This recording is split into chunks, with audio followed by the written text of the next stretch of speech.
आकाशवाणी सादर करीत आहोत नेताजी सुभाषचंद्र बोस जयंतीनिमित्त समन्वित रूपक नेताजींचा जीवन प्रवास. लेखन निशांत घुगरे यांचं, निवेदन संतोष गावंडे आणि प्रीती जैन यांचं. सादर करते विनोद गवळी. ही आकाशवाणी अकोला केंद्राची निर्मिती आहे.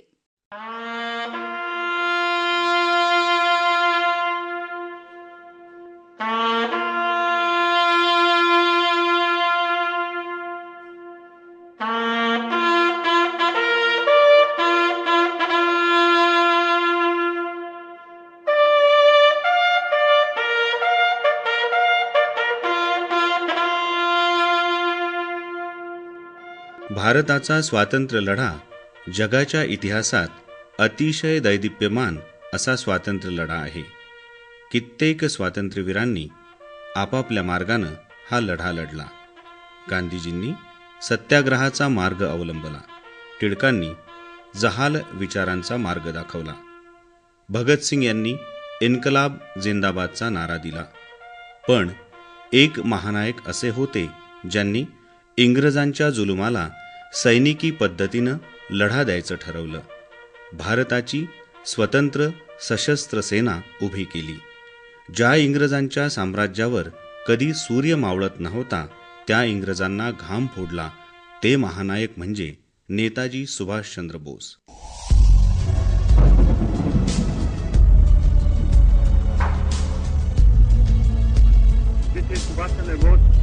Speaking to Indians in East Asia, my countrymen in East Asia, while I am in Tokyo, I desire to address a few words to you. तुम मुझे खून दो, मैं तुम्हें आजादी दूंगा. ही घोषणा ऐकून हजारो युवकांनी भारतीय स्वातंत्र्य लढ्यात सहभाग घेतला आणि स्वातंत्र्याची लढाई आणखी तीव्र केली. ही घोषणा सुभाषचंद्र बोस यांची. भारताच्या स्वातंत्र्यासाठी त्यांनी केलेला त्याग, त्यांनी दिलेलं योगदान आपण सारेच जाणतो. त्यांचा प्रेरणादायी जीवन प्रवास आपल्यापैकी अनेकांना मुखोद्गत आहे. लढवय्ये सरसेनापती, दृढ निश्चयी आणि कणखर नेतृत्व लाभलेलं नेताजींचं जीवन. आज 23 जानेवारी नेताजींचा जन्मदिवस, जो संपूर्ण भारतामध्ये पराक्रम दिवस म्हणून सुद्धा साजरा केला जातो. 23 जानेवारी 1897 साली ओडिसामधील कटक इथं सुभाषबाबूंचा जन्म झाला. त्यांचे वडील जानकीनाथ बोस हे प्रख्यात सरकारी वकील होते आणि त्यावेळच्या इंग्रज सरकारनं त्यांना राय बहादूर अशी पदवी दिलेली होती. तर आईचं नाव प्रभावती देवी असं होतं. लहानपणापासूनच कुशाग्र बुद्धिमत्ता लाभलेलं सुभाषबाबूंचं जीवन. शालेय शिक्षण घेत असतानाच भारत हा पारतंत्र्यात आहे आणि ही परकीय सत्ता इथून ओलथून लावली पाहिजे हे स्वप्न त्यांनी उराशी बाळगलेलं होतं. पुढे महाविद्यालयीन शिक्षण पूर्ण करून ते इंग्लंडला गेले. त्यावेळची सर्वोच्च मानली जाणारी ICSची परीक्षा देण्यासाठी 1920 मध्ये ही सर्वोच्च परीक्षा 4थ्या क्रमांकानं केवळ 6 महिन्यांच्या कालावधीत ते उत्तीर्ण झाले आणि त्यांनी दाखवून दिलं की ही परीक्षा भारतीय लोकसुद्धा अतिशय कमी कालावधीमध्ये उत्तीर्ण होऊ शकतात. परंतु त्यांच्या हे लक्षात होतं की आपला भारत देश पारतंत्र्यात आहे आणि ज्यांच्यामुळे ही वेळ आपल्या भारत देशावरती आली आहे त्या इंग्रजांची चाकरी मी करणार नाही, गुलामी मी करणार नाही. म्हणून त्यांनी त्यागपत्र सोपविलं आणि पुन्हा भारतात परतले. रवींद्रनाथ ठाकूर यांच्या सल्ल्यानुसार भारतात परतल्यानंतर ते सर्वप्रथम मुंबईला जाऊन महात्मा गांधींना भेटले. तारीख 20 जुलै 1921. ठिकाण मणिभवन, मुंबई. एका ऐतिहासिक भेटीचा तो दिवस. सातासमुद्रापार जाऊन ICS सारखी परीक्षा 4थ्या क्रमांकानं उत्तीर्ण होऊन आणि तरीही सरकारी नोकरीला लाथ मारून भारतात परतलेले तरुण तडफदार नेताजी सुभाषचंद्र बोस आणि महात्मा गांधीजी यांच्यातली ती भेट. एकाचं अहिंसा हेच शस्त्र, तर दुसरा शस्त्राला शस्त्रानंच उत्तर देण्यावर ठाम. एकाचा शांतीवर विश्वास, तर दुसऱ्याला युद्धाचा ध्यास. तरीही दोघांचं ध्येय एकच, स्वातंत्र्य. परकीयांच्या गुलामगिरीत गुदमरणाऱ्या या मातीला, या देशाला, इथल्या देशवासियांना स्वतंत्र करणं. गांधीजींसोबत झालेल्या या भेटीनंतर सुभाषबाबू कलकत्त्याला गेले. असहकार आंदोलन सुरू होतच वेगवेगळ्या माध्यमातून ब्रिटिशांविरोधात उठावही केले जात होते. आणि याच दरम्यान मोतीलाल नेहरू आणि चित्तरंजन दास यांनी स्वराज्य पक्षाच्या स्थापनेची घोषणा केली. त्यावेळी सुभाषबाबू म्हणाले, बहनों और भाइयों, हमने जो आजादी की लड़ाई छेड़ रखी है उसे तब तक जारी रखना होगा जब तक हमें मुकम्मल आजादी हासिल न हो. दलादली, बहस मुबाहस और विभिन्न मतभेदों को भुलाकर विभिन्न दिशाओं में बिखरी सारी ताकत जितना शीघ्र हम केंद्रित कर सकेंगे उतना ही जल्द हम आजादी हासिल कर सकेंगे. या पक्षाचं मुखपत्र असलेल्या बांगलार कथा या बंगाली दैनिकाच्या संपादक पदाची जबाबदारीही सुभाषबाबूंवर आली. दास हे बंगालचे राष्ट्रीय स्तरावरचे काँग्रेसचे मोठे नेते होते. त्यांच्या बहुविध कार्यात त्यांनी सुभाषबाबूंना सामावून घेतलं. त्यांनी सुभाषबाबूंना महाविद्यालयाचं प्राचार्यपद दिलं. त्यांच्या निरनिराळ्या राजकीय कार्यात सुभाषचंद्र सहभागी होऊ लागले. सुभाषबाबूंनी अल्पावधीत पेललेल्या या मोठ्या जबाबदाऱ्यांमुळे ते ब्रिटिशांच्या चांगलेच नजरेत आले. आधीच ब्रिटिशांची नोकरी नाकारल्यानं त्यांच्यावर रोष होताच त्यात आता या कामांमुळे भर पडली. ब्रिटिश चवताळले होते. सुभाषबाबूंना कसं अडकवता येईल आणि तुरुंगात धाडता येईल याची योजना ते आखू लागले. आणि ती संधी त्यांना मिळाली. बंगाल सरकारचे मुख्य सचिव बर्ली यांनी एक अहवाल हिंदुस्तान सरकारला पाठवला, ज्यामध्ये सुभाषबाबूंचे युगांतर या क्रांती संघटनेशी संबंध आहेत असं म्हटलं होतं. ब्रिटिशांना एवढं पुरेसं होतं. यावरून त्यांनी पुढची थिअरी मांडली. ती अशी होती की सुभाषबाबूंकडे महापालिकेची सूत्र सोपविली, कारण सशस्त्र उठाव करण्याची वेळ आलीच तर पालिकेची यंत्रणा सरकार विरोधात वापरता यावी. यात काहीच अर्थ नव्हता, पण ब्रिटिशांना अर्थाशी काहीच देणं घेणं नव्हतं. सुभाषबाबूंना अटक झाली आणि त्यांची रवानगी थेट मंडालेच्या तुरुंगात झाली. 1924च्या मे महिन्यापासून जुलै 1926 पर्यंत कुठल्याही आरोपाखाली अशी खटला भरून शिक्षा झालेली नसताना ते मंडालेच्या तुरुंगात होते. मंडाले तुरुंग नव्हे, नरकच. लाकडाच्या त्या पिंजऱ्यामध्ये सजा भोगणं म्हणजे साक्षात मरणच. मात्र त्या मंडालेत सुभाषबाबूंना प्रेरित केलं लोकमान्य टिळकांच्या ज्वलंत विचारांनी. 26 जानेवारी 1931ला नेताजींनी तिरंगा फडकावत एका विराट मोर्चाचं नेतृत्व केलं. तेव्हा लाठी हल्ल्यात ते जखमी झाले आणि त्यांना तुरुंगवास झाला. आपल्या जीवनात नेताजींना एकूण 11 वेळा कारावास भोगावा लागला. 1938 साली गांधीजींनी नेताजींना काँग्रेसचं अध्यक्ष बनविलं. तरीही गांधीजींना नेताजींची कार्यपद्धती पसंत नव्हती. गांधीजींचा नेताजींना विरोध होता. विरोध असूनही ते काँग्रेसच्या निवडणुकीमध्ये विजयी झाले. शेवटी 29 एप्रिल 1939 रोजी त्यांनी काँग्रेस अध्यक्षपदाचा राजीनामा दिला. सुभाषचंद्र बोस यांनी दिलेला जय हिंदचा नारा आज भारताचा राष्ट्रीय नारा बनला आहे. नेताजींनी त्यांची आझाद हिंद सेना जगाच्या कानाकोपऱ्यात गाजवली. ब्रिटिशांचे समूळ उच्चाटन करण्यासाठी सुभाषबाबूंनी अखंड परिश्रम घेतले. त्यानंतरच्या प्रत्येक लढ्यासाठी ते तयार झाले आणि त्यात ते यशस्वीही झाले. बर्लिनमधील जर्मन आणि भारतीय अधिकाऱ्यांनी सुभाषचंद्र बोस यांना भारताच्या स्वातंत्र्यासाठी निस्वार्थ समर्पण केल्याबद्दल देशभक्तांमधील राजकुमार ही पदवी दिली. ही पदवी त्यांना स्वातंत्र्य सैनिक म्हणून मिळालेला अपार आदर दर्शवते.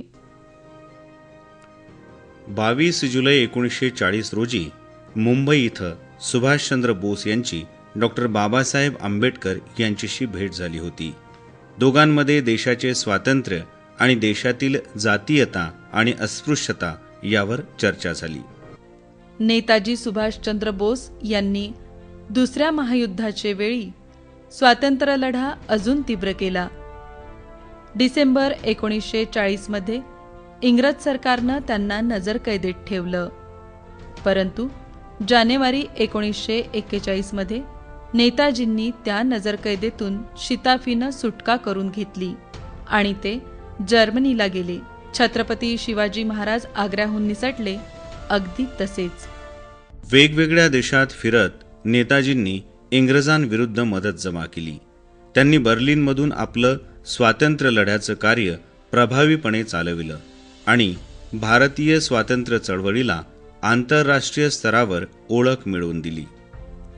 बर्लिन इथं सुभाषबाबू सर्वप्रथम रिबेनट्रोप आणि जर्मनीच्या अन्य नेत्यांना भेटले.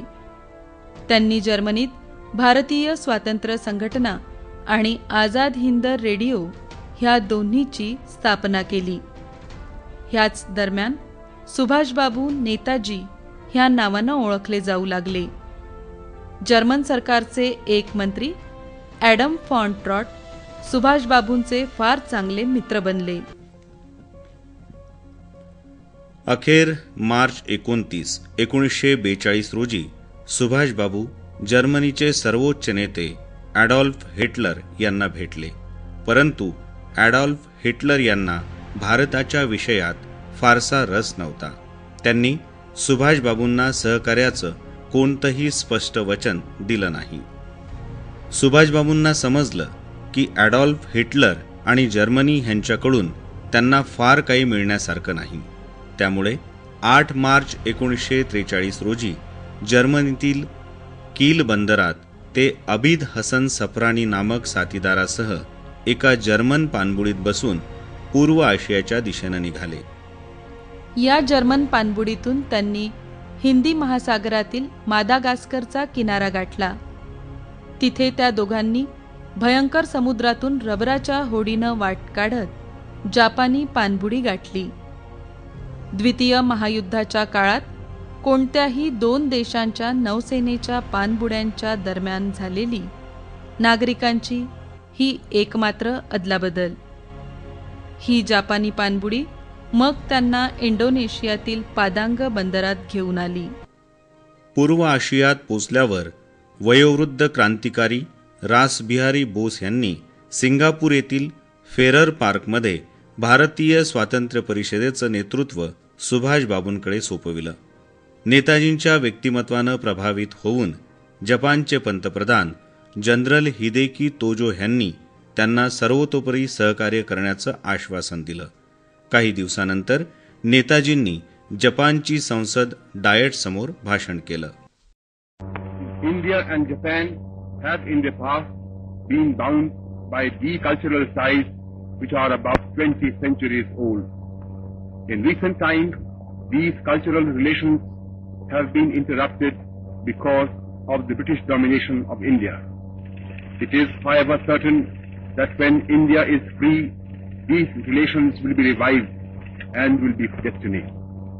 In this connection, I should add that the statements made by Premier General Tojo on India since March 1942 and repeated by him before the Imperial Diet on the 16th June 1943 have made a profound impression on India and have greatly helped the Indian independence movement. जपानमध्ये सुभाषचंद्र बोस यांनी 21 October 1943 रोजी आझाद हिंद सेनेची स्थापना केली. नेताजी स्वतः आझाद हिंद सेनेचे सरसेनापती झाले. पूर्व आशियात नेताजींनी अनेक भाषणं करून तेथील स्थायिक भारतीय लोकांना आझाद हिंद फौजेत भरती होण्याचं तसंच त्यांना आर्थिक मदत करण्याची आवाहन केली.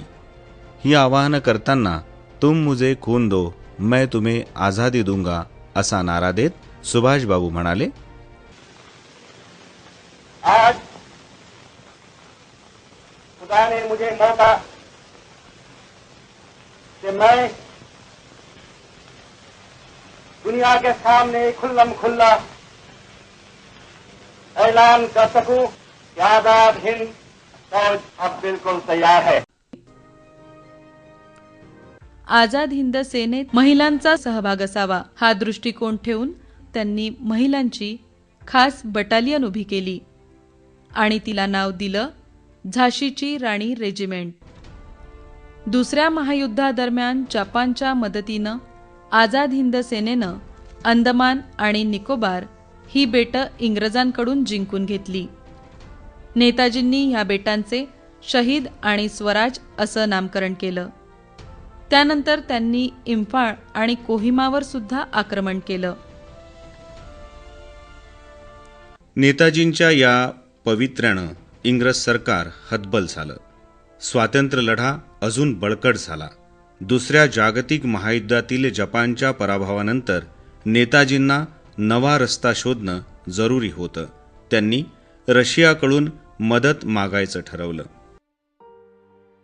त्याकरिता ते 18 ऑगस्ट 1945 रोजी विमानातून मांचुरियाच्या दिशेनं जायला निघाले आणि ह्या प्रवासादरम्यान ते बेपत्ता झाले.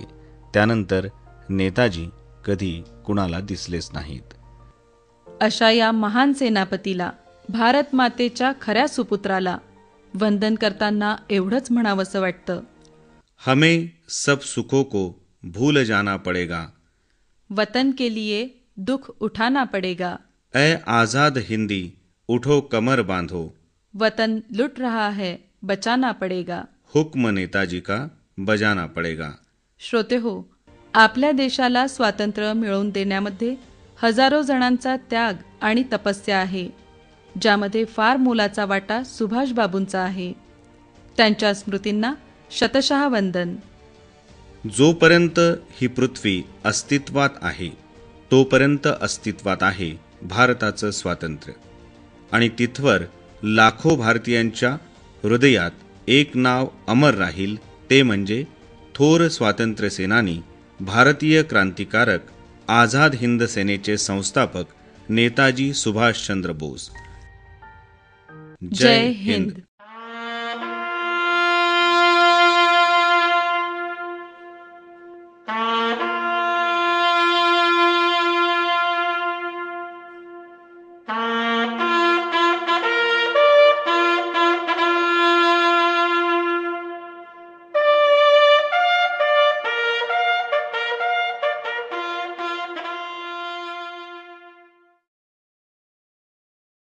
आत्ताच आपण नेताजी सुभाषचंद्र बोस जयंतीनिमित्त समन्वित रूपक ऐकलत.